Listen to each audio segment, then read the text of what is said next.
Netcasts you love. From people you trust. This is Twit. But let's start with this, which I think got a lot of attention when it first was announced from Amazon. This is the Echo. The Amazon Echo. This is really two products. So there's a Bluetooth speaker with a microphone in it. That's one part of the product. Okay. The other part of the product is a Siri or Google Now-like assistant called Alexa. And so they come together. You can't get them separately yet, but I imagine that Alexa will show up on the Amazon TV and so on. But for now, it's just an appliance that goes into your home and lets you talk to it. It talks to you back. You can get information, play music, do all kinds of things, the kinds of things that you would do with Siri, but with some caveats. But it's really an interesting product. There's not a lot of controls. There's an on-off switch and a mute button. That's right. The dial on the top is for volume, although you can control the volume with your voice. You can do all kinds of random stuff like, Alexa, tell us a joke. Did I Alexa, tell us a joke. What is black and white and red all over? A newspaper. An educated penguin. Oh. Yeah, they're not good jokes, but they are jokes. And so, yeah, there's all kinds of stuff you can do. Now, you know, people are judging this on the quality of the Bluetooth speaker, and on that account, it's okay. It's pretty good for its size and its cost. This is $99 if you're a Prime member and get an invitation. It's $200, $199 if you're not a Prime member. I would liken it to the Jawbone speaker, which is like almost $200. So if you get it for the Prime price, it's a good deal. It is. It's a decent sounding speaker. The most compelling thing about it, in my opinion, in addition to the fact that the audio is very high quality, you'll notice that her voice sounds perfect, really. Yeah. It's optimized for her voice. It's actually the best voice synthesis I've ever heard. It's got some good bass to it. Yeah. It's a really high quality voice, and very natural. You know, we used it and tested it in our kitchen, which is a kitchen dining room, and you know, from across the kitchen you could ask it questions. You could hear very clearly what the answer was. It's nice and loud, and so that's really nice. But the biggest thing is that this is the future. This is really, all homes are going to have speakers and microphones and personal assistants on the other end of it, where you're going to be able to talk to it. And right now, this is a unique product. There's nothing else like it. And it's exactly the product that's going to exist for the rest of our lives. And it's going to be fantastic. It does feel that way. You know, I first experienced it in your kitchen and almost immediately thought, wow, I want this, but not just in the kitchen. I want it everywhere I go. Yeah. But I do in a way, don't I? Because I have a phone that I can wake up with, you know, either Siri or Google Now. How is this different from that? The biggest thing is the fact that it's just such high quality audio, and it's loud, and it's just there. You don't have to pull your phone out. You don't have to think about, is your phone charged? Do you have your phone? Any of that stuff is just pure convenience. You don't even have to care where the device is physically located. Just talk to the room talks back, and that's exactly the kind of use case. You feel it when you use it. Why that's more compelling. I agree with you. You know, if this is $500 or $400, then, you know, I would say, you know, don't even think about it. But at this price point, it's really a fantastic thing. Let me give you an example of what a great podcast or netcast appliance this is. Alexa, play This Week in Tech on TuneIn. Getting the latest episode of This Week in Tech. So you've tied Here it is from TuneIn. To your TuneIn account. This Week in Tech, Owen J.J. Stone joins Larry It's not Magid required. and Defender Hardware. We're going to talk about the Alexa, latest stop. tech news. It's not required for that functionality, but if you want to have, if you do have an account, which I do, and you tie it to the account, you can say specific things that you wanted to play if you were subscribing to certain channels. If you're not a TuneIn, I mean, right now I haven't connected it. This functionality just knows. Yes, it does Pandora too, right? It does. If you have an account, that's right. It does. It does Spotify, Pandora, iHeartRadio, and TuneIn, and also there's a news function that will give you news from NPR and BBC. Plus, Alexa herself will read the news to you as well. Oh, wow. I'm really liking that. Let me hear Alexa read some news. Okay. Alexa, let me see. What is the command for that? Here's your flash briefing. Thank you. That's what he was doing. In NPR News from TuneIn. That's what it is, flash briefing. From NPR News in Washington. This is NPR News. How did she know that? The White House says President Obama called Caleb Mueller's Alexa, family. skip. This is really great. I want this. Yes. Because this is the kind of thing you might do in the kitchen. Continuing with your flash briefing. In BBC News from TuneIn. BBC News. So I've set it up with the President app Obama to has first play confirmed the death NPR, of an American then Alexa, BBC. shut up. held hostage by Islamic State She in doesn't Syria. understand that, huh? He said the I U.S. thought you could would bring swear the at her. killers of Kayla Mueller to justice. Alexa, stop. Paying tribute. Just stop, will you? It does. There is The a sound certain, is great on voice. That I would listen to in my kitchen without any problem at all. And since it's in the kitchen, you can do stuff like this. Alexa, how many tablespoons in a cup? 1 cup equals 16 tablespoons. It'll answer questions like that with you. You got your hands full, you got your hands in the dough, and you can't, push buttons on a smartphone or anything like that. That does raise one issue. It doesn't know recipes. I wish it did. No, it doesn't. It doesn't. But this is beta. This is an early... This is the beauty of this device. All of the upgrades that are required for this are in the cloud or in software.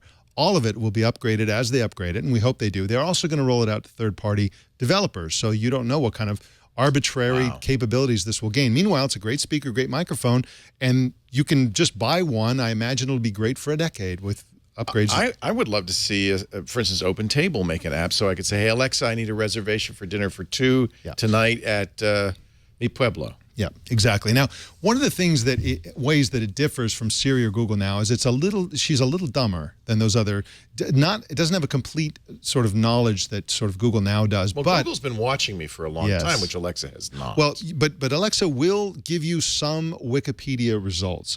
For example, Alexa, Wikipedia, Leo Laporte. Leo Gordon Laporte is an American technology broadcaster, author, and entrepreneur. But see, Google Now will do exactly the same thing. In fact, give you the same result. Yeah, in Google Now, you probably don't even have to say Wikipedia. You can just say that, if who you is say this who is person? Leo Laporte, Google Now will do that. Siri will do that. And she won't. You have to specify Wikipedia. Okay. Yeah. You need Wi-Fi, I presume? You need Wi-Fi. Without an internet connection, this is useless. It's a paperweight. You also, do you have to have a smartphone app to go along? I don't believe you do. Well, I guess you do because you need to do the setup and it will connect via Bluetooth and then you can do all kinds of setup stuff. So you set it all up through the smartphone You set up the Wi-Fi connection, for example, through the smartphone. So Android and iOS? Yes, and the Fire OS devices, of course. Yep. Yep. Okay, so I set it up with my app. This was one thing people were worried about. Yeah. In fact, this was in the parody video, which we all remember. Right. Alexa, buy some pens. Pens added to your shopping list. Now, that was one concern, is that maybe I would get pens 2 days from now because Amazon would just send me some. But you won't. What it does is it puts it on a shopping list, and notice it's not on your wish list or anything. It doesn't use Amazon language for that. It uses Echo language. So the shopping list exists on your phone app. Now nothing will happen until you go to the phone app and say, here are the pens I want. Here's how many I want. Here's the shipping options that I want to choose, and then it will come to you. Does it work with Audible? It doesn't, unfortunately. It does not work with Audible. Nothing. I'm telling you, Sonos needs to do a deal because Sonos is a speaker system inside every room of my house. If they had the Alexa microphone built in. Now, I want to compare and contrast the two different synthesis because I have to say, the voice is so good. Yes. So let me ask Siri something. Yeah. How old is Michael Jackson? Michael Jackson died June 25th, 2009 at age 50. Alexa, how old is Michael Jackson? Michael Jackson died in Westwood, California on June 25th, 2009 from cardiac arrest. He was 50 years, 9 months, and 27 days old when he died. Despite the over answer, you got to admit, that sounds much more human. It does, and it doesn't have that tinny sort of distant quality to it. It just fills the room very nice, especially, I mean, this thing gets loud, and you put it in a big room with a kitchen, it's very satisfying to listen to. I'm telling you, it's HAL 9000. I mean, it feels like the future. It is. And as long as it gets better. Let's listen to some music now. I'm controlling this from the app. If you have iHeartRadio, it'll do specific songs and specific channels and specific genre through iHeartRadio. TuneIn doesn't do that yet, but you can do TuneIn music through the app. So this is TuneIn Radio. The music quality is actually not bad. It's not bad. As I said, it's like a jam box, a Jawbone jam box. It's a little tinnier. You're not going to get a deep bass out of something like Alexa, volume 2. You can choose a number. I like that. Or you can say louder, quieter, whatever. Now, it does come with a remote with a magnetic backing, but you don't really need the remote because you can do everything you want. That's right. But by pressing the button and whispering into the remote, you can avoid yelling across the room. Oh, that's the point. Yeah. Somebody's sleeping next to you. It'd be great for a bedroom. It's great for a kitchen. Personally, at $99, if I could get multiple devices, I would get 3. I get one for the bedroom, one for the kitchen, and I'd have one in the office. I've had it in my office all day today. It's been fantastic in the office. I kind of, yeah. You know? And I feel like we're going to get closer and closer to a personal assistant where I could say, Alexa, send a letter to Mike or send an email to Mike or something like that. And it knows you and so on. And great. Can't do that yet. No, nothing like that. But you will get to I imagine that you'll do Amazon-y things. Like, for example, you'll say, send so-and-so a birthday present, and Amazon will know what that other person has on their wish list. For example, you can get it wrapped, shipped, paid for, and all that stuff. You don't even know what you bought. Maybe not. Maybe not. It's just whatever's on the wish list. Who knows? But that's the kind of thing that I can imagine Amazon doing. They really want to facilitate the purchasing things on Amazon, obviously. Now, Samsung recently got a lot of heat. In fact, we just talked about it in Security Now because their TVs have a very similar feature to the Fire TV, the Fire Phone, and Alexa. You can talk to the TV and it will do stuff. And Samsung had a rather elaborate disclaimer in which they said things like, stuff you say may be sent to a third party. Yes. I presume all of these things work the same way. Yes, they do. And Amazon is not particularly shy about hanging on to your data, your audio, and all that kind of stuff. And in fact, the app will show you every command you've ever given it. Oh, so it really does keep track of that. It really does keep track, and I expect Amazon to use that information to improve the quality of the commands. And also it has to be said that you can train it with your voice to improve recognition. There's a little training app on the app, little training feature, and you can sort of refine and fine-tune how it understands you. Now, can I just say something like Alexa, play Uptown Funk? Will it just play a song?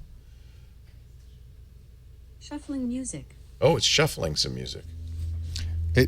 My guess is it's going to play. Well, I didn't guess that. I did. This is the soundtrack to Tron, for some reason. It's not exactly funk, but close enough. I think Skynet is here. It knows. Do you know why it's playing that? Because I own that. I bought that album from Amazon. Oh, okay. So and it's probably one of the only. Now things I use Amazon's music service. Yes. If you use Amazon Music Service, everything that you have on that will be available, right? Exactly. And you can do samples and stuff like that. So Alexa, stop. Alexa, stop. So it's really it's all this kind of stuff, and of course arbitrary knowledge. Alexa, when is Valentine's Day? Valentine's Day will be on Saturday, February 14th, 2015. Yeah. Sending panic. Actually, this one's good. Alexa, when is Easter? Easter will be on Sunday, April 5th, 2015. Sunday. I didn't see that coming. But what's nice is that's the kind of thing where you're maybe not sure. Yeah. I can't probably yet add appointments to my calendar, things like that. No, you can't. And I can't make phone calls because it's not a phone. Exactly. And, it'd be great to be able to do all that stuff. You can imagine all kinds of capabilities, but for now, we can't review it based on what it might have in the future. Right. So right now, it doesn't have those things. It'd be very easy for Google or Apple to make an external unit that ties to your phone and does all of those things. It's a little shocking that Google hasn't done this already. I am surprised. This is the kind of thing that I would have expected Google to roll out at some Google I/O like 3 years ago or something. Yeah. But they haven't. I got to say, it seems somewhat compelling to me. Let's get the pros and cons. Yeah, okay. So the pros, generally speaking, are that people, although people complain about the speaker quality, I think the speaker quality is fantastic, especially since it's optimized for the voice. And it's really nice to talk to a personal assistant where it sounds like a human being in the room talking to you. That's how good the quality is. They are going to be opening it up to third-party developers, and it's uniquely future-proof. We talk about all kinds of products. We talk about smartphones and things like that. Well, next year, the new processors and the new graphics chips and the new screens and all that stuff are going to obsolete everything that we're talking about today. That's not the case with this. This is still going to be great in 5 years, and it'll be 10 times better because they're going to upgrade the cloud services, they're going to upgrade the performance and the apps. All the work is being done off-site anyway. Exactly. You don't need to have a processor or anything. It's not something you're going to need to replace every 2 years. Incidentally, one of our chatters, Joe, says he uses this because it's paired to your phone via Bluetooth. It can be used as a Bluetooth headset, so you can make calls in the sense that you've got a microphone, you've got a speaker, and you can place a call. What are the cons on this? The cons are that it's easily scratchable. Now, this belongs to Anthony Nielsen, and we thank him for sacrificing it for a week. Yes, this is his personal unit. He was really quick to get on the list there, and so this has not been scratched. But I've read a lot of people who said that little nick, a little scratch, and it looks really visible. Not so fast, wait, man. There's a little scratch right there. I think you, Anthony. We're gonna. By the way, and I wanted to tell Anthony this. Lisa, let's give Anthony a check for his Alexa, because I think that given that he's given it up for a whole week just so you can review it, we won't keep it. We'll give it back to you, Anthony, but we'll also pay for it. Yep. And okay, so Alexa is not as powerful as Siri, as Google now. So in the world of virtual assistants, Alexa is a little bit of a laggard. Yeah. Now she's listening because I mentioned her name. She's not context aware. So if you say, how old is Michael Jackson? And then you follow up with, how tall is he? She has no idea who you're talking about. Google knows that. Google does. Yeah. Exactly. Yeah. It has big gaps in knowledge. So, when she gets it right, it's beautiful. Oftentimes she just kind of goes, I don't know what you're talking about. It's not mobile. There are no batteries. So if it's not plugged in, it's just nothing. It can't do anything. If it's not connected to the internet, it can't do anything. Yeah. And so that's, I guess, a kind of a downside. And so, yeah, those are the pros and cons. It's a fantastically handy thing. It costs $100 or $200, and it makes more sense if you're a Prime member already than at $100. By the way, you have to get an invitation, so I immediately applied for an invitation. Yes, you apply for an invitation, and they may or may not give you one. And if you do get on the list, it's going to be a few months before you get it. Yeah. By then, I bet you Apple and Google will have made something that does exactly this. In fact, I think with Chromecast, you're pretty close to having something like this already. And there's always going to be an opportunity to sell. For example, Alexa, tell me a story. You can find a lot of great books on Amazon.com. Really? Didn't see that coming. So, buy, try, don't buy. Okay, this is an easy one. Alexa, put an Echo on my shopping list. I've added on Echo to your shopping list. This is a definite buy. This is a great device. It's a one-of-a-kind device, and I think everybody should get it. I also feel like we're seeing the future. As you said, we're seeing the future. Yeah. You can easily see, it's already kind of fun. You can easily see it becoming something you can't live without. Absolutely. And I want this in my living room. I want it in the kitchen, in the bathroom, in the bedroom. I want it in the car. I want it in the office. Right. I just want to be able to talk no matter where I am and have this kind of information and action and so on to happen every time. Amazon's first to the party, but I have a feeling you're going to hear from other players pretty quickly. For sure.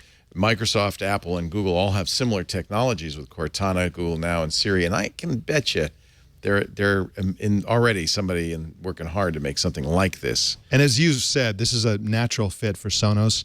Either Amazon should buy Sonos, Sonos should build this something like that. But